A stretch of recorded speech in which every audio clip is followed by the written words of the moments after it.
Hello everybody and welcome back to World of Warships Legends. My name is Spartan Elite 43 and tonight we are taking a look at another community replay. This one's sent in by Kali. I have no idea how to say the rest of their name, so I'm just going to say Kali for short. But thank you, Kali, for sending this one in. We are in the Tier 8 German cruiser, the Jaeger. And we're on two brothers. And this is going to be a tale of two battles that occur simultaneously. So, watch what Kali does here in the Jaeger. We are going to push all the way out to the left side of the map, and in my opinion, the only thing that should be pushing out to that side is a quick cruiser, right? Does Jaeger necessarily fall into that train of thought? Yes. Obviously, it is a cruiser, even if it does have bigger guns and have some really good punchiness. It is very good to get into those positions in a normal battle on two brothers. What I want you to see next is pay attention to how quickly we end up losing a ship on our team and where those ships are, okay? So as we push forward, we're going to, once again, try to get to the outside edge. We have no spotting over here. Our destroyer is kind of hanging around the base. Our battleship looks like he wants to go up the mid, but he has no support. So he has to play absolutely perfectly and pray to God that nobody decides to go mid to rush him. Right? The only way the mid-rush works, if you're alone, is to get into a position where you can draw the enemy back to you, get their attention, but look at the enemy map. They're already spotted. You got multiple ships heading back towards the middle. So, if you're that battleship, before you even get into the channel, you need to be thinking, okay, we got company. And sure enough, destroyer gets spotted right ahead of the battleship, and the battleship is still charging straight into it. This is a no bueno, lose-lose situation for a battleship. If you're in an area where you cannot possibly really dodge, getting yellow rushed by a destroyer is pretty much a death sentence. Like, you're going to die. And unfortunately for our battleship, that is exactly what is about to happen. Now, I will say this. Doesn't look like the battleship goes broadside. It looks like he just ends up taking too many torques from too close.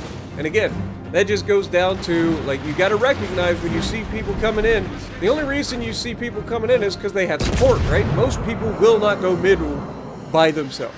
I'm an exception to that. I will definitely go middle by myself because I'm confident in my abilities to hold the enemy at bay. Does it always work out? No, obviously not. But as you can see, we've got a lot of people out here on this left. We have a Tulsa out here. We have another cruiser that I didn't really pay attention to. It's an Otago. We have a Bismarck, and we have a Vladivostok on this side of the map.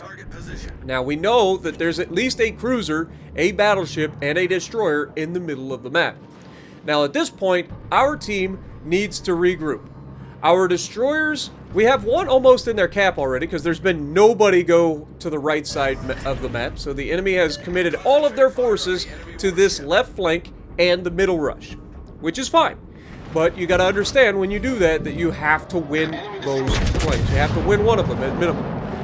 And what we're going to see here is Kali's actually going to play this beautifully. Tulsa is going in front of the rock, which is a terrible idea because this exposes him to being shot by everybody on the map. Kali is targeting because he has nobody else he can shoot at the moment. He's targeting the Bismarck, so that's going to help soften him up. And as you can see, the destroyer actually lands torpedoes on the Tulsa, which is more of a like disparage on the Tulsa than it is a great shot by the destroyer. But we give marks where marks are due, and the destroyer does take out a huge radar cruiser, which is, again, a huge swing of momentum. Now here, aims at the Bismarck again, and this brings up one of the things that you don't really notice too much about the Jaeger is that it has railguns, alright? This thing is accurate. They are high-velocity guns. One of the bad things about it, though, is that they don't have the firing arcs that you would necessarily have on other cruisers. So he's barely able to lob this. Now, he's got to pay attention. Amagi does take a shot at his broadside. He gets moving forward. This is just textbook cruiser play. A lot of people just don't do this. I'm assuming he has propulsion mod on it, as most people do on their cruisers, just because you do a lot of starting and stopping, so you need that extra horsepower. But look, our base is being captured right now. So Kali is looking back over the base. He's pointing at the base, trying to get it to say, you know, defend the cap. I will hold this flank. And that is a call that a lot of people won't make.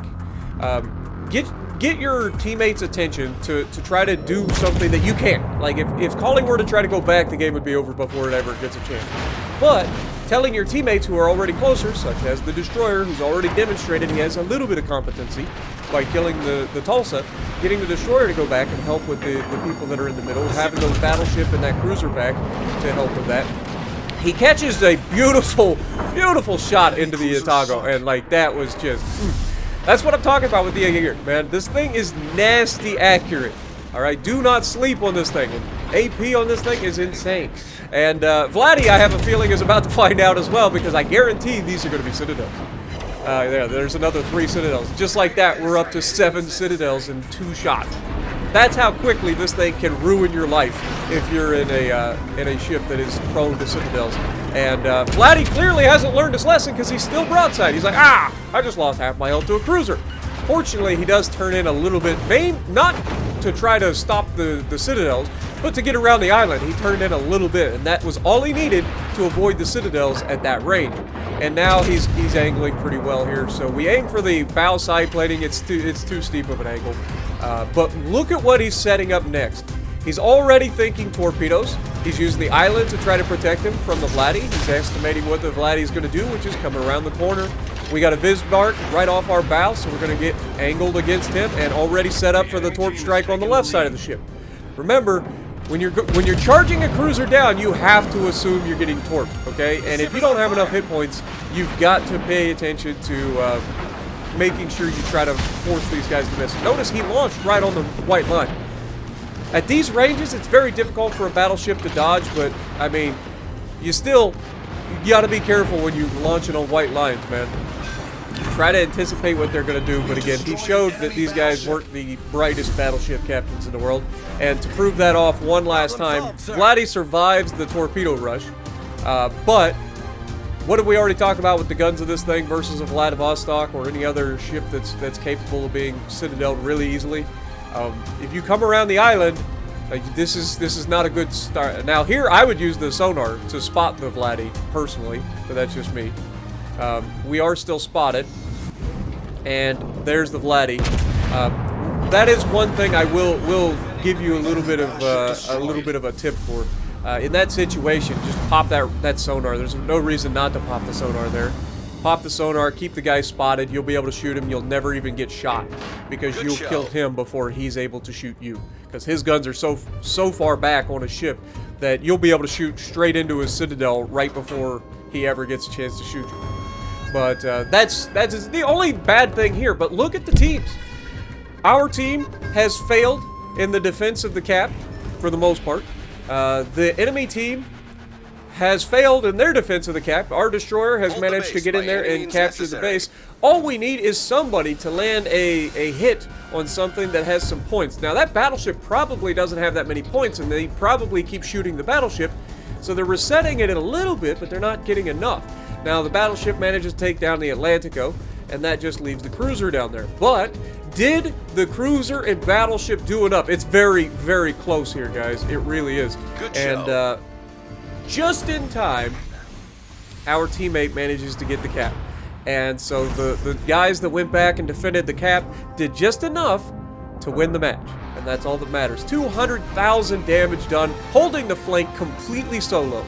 Taking out everybody except for the Tulsa on the flank because the destroyer got the Tulsa.